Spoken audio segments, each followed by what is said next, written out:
If it's possible, negotiate. If it's impossible, then you really should negotiate.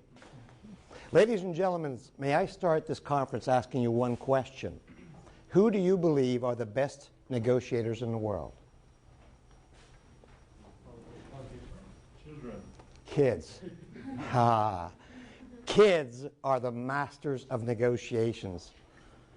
There's 3 reasons why kids are phenomenal. Reason number 1, they do not know that it is impossible. You know what we do as adults? We do not dare ask anything to somebody because we expect that they are going to say no. And you know what is most pathetic?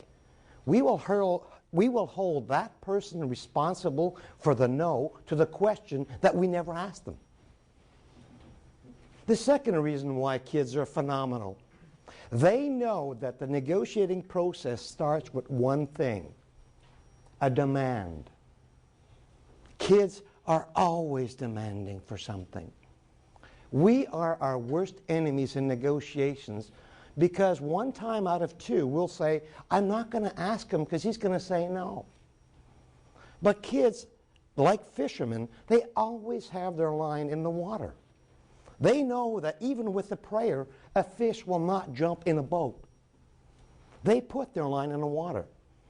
And the third reason why kids are phenomenal, what is that universal question that they will ask you when they hear the word no? Why? I can leave now. You understood my seminar. You notice kids, even before they start arguing, debating, questioning, they will ask you one question.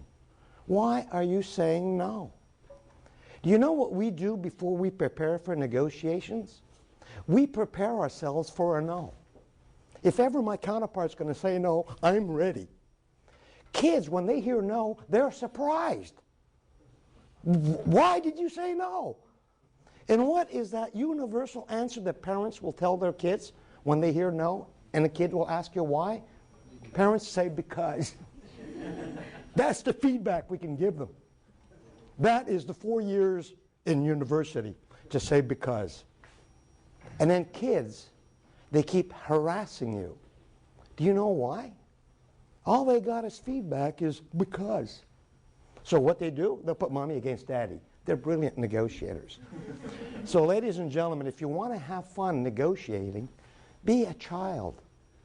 Ask. It's a game. In 1898, there was a person who had a bakery. And he did 3 things.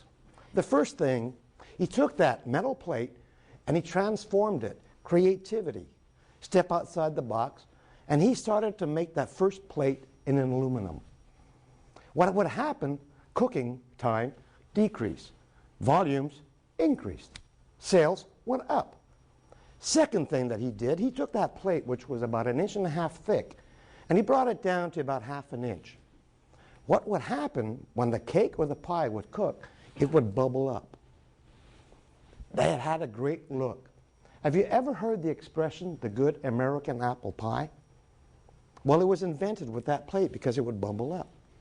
And the third thing that he did with that plate, he made it very, very light. During lunchtime, the employees would leave the bakery. They would take that plate, and 2 people about 10 to 12 feet apart, they would throw the plate to each other. And the plate would come back, and they'd throw it back. Across the street, there was a school. Kids in the morning, lunchtime, and after school, they would go around the bakery and expecting at lunchtime to see the employees come out and throw the plates. During lunchtime one day, the owner was playing with his own son. A young man comes up to him and he says, "Sir, who's winning?" And the owner said, "Son, everybody wins." Because the object of the game is very simple. It's to have that plate and to make sure that you share it with your partner and be patient enough to have that plate come back to you. In 1922, there's a guy named Matheson. He's one of the owners of Mattel with his owner, his partner, a guy named Teller. In 1922, this guy went and saw a guy named Peter Frisbee, and he bought the Frisbee. Ladies and gentlemen, a game of negotiations is a game of Frisbee. You have to be two people to play the game. You have to have that plate, and that plate is called information. The only thing that will change the perception of somebody's reality is information, in quantity and in quality. The second thing, you must make sure that when you throw the frisbee, your counterpart has the intention, the desire to grab that plate. Because if I am talking to an accountant, and you know one thing, I hate to talk to accountants because they're talking to me about dividends and interest rates and stuff like that. Do you think I have the desire or the intention to grab those frisbees?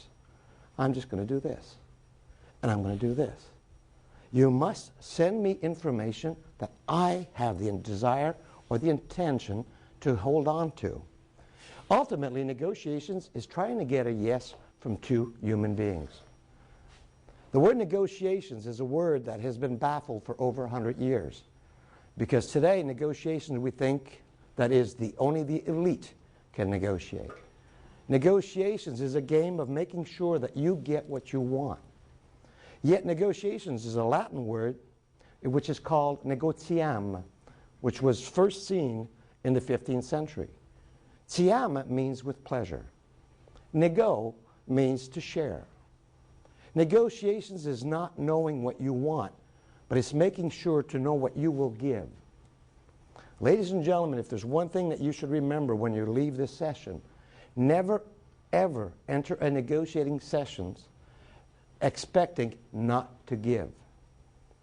And a professional negotiator always goes in a negotiating field knowing what he will give and what he wants in return. You need three things to negotiate: information and power over time. Never ever enter the negotiating field if you do not have information in quantity and in quality. A professional negotiator prefers going into the negotiating field with more information than their partner. If you go into a negotiating session without information, it is a suicide. You will get caught. One time, somebody gave me a call, Clairol, Canada. And they said, Mr. Cabana, we'd like to have a meeting with you because you are one of the 3 speakers that we would like for a convention. So we would like to pass an interview. I'm sitting in the lobby of Clairol, Canada, and there's a screen in the reception room. And on the screen it's written, Clairol, Canada, objective for this year, increase sales by 10%. On the screen comes objective number 2. We want to hire at least 10 people in research and development. Objective number 3 of Clairol, Canada, we want to come up with 5 new products. There's a person that comes and sees me at the reception and says, Mr. Cabana, thank you very much for your meeting. While we were walking towards the conference room, I said, can I ask you a question? He said, yes. I said, have you come up with your 5 products? And if so, what are they? He stops.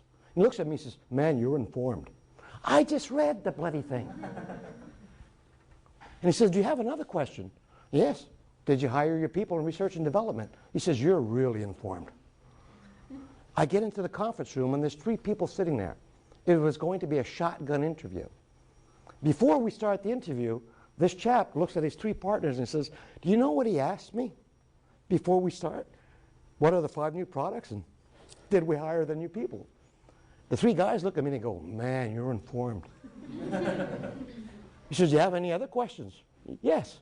Did your sales go up by 10%? He says, you're the speaker we want because you know our business. I just read it.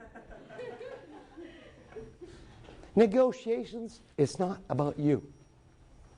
Negotiations is about your counterpart. People negotiate for 2 reasons.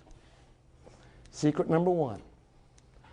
Every negotiations you will ever get, it has to go through you. All you need to do is to answer one fundamental question. My counterpart, I already told you this morning. What do I sincerely and honestly want? If you do not answer that question before you enter the negotiating field, it is a waste of time. You must clearly know what you want before you go into the negotiating field. You need information, power, and time.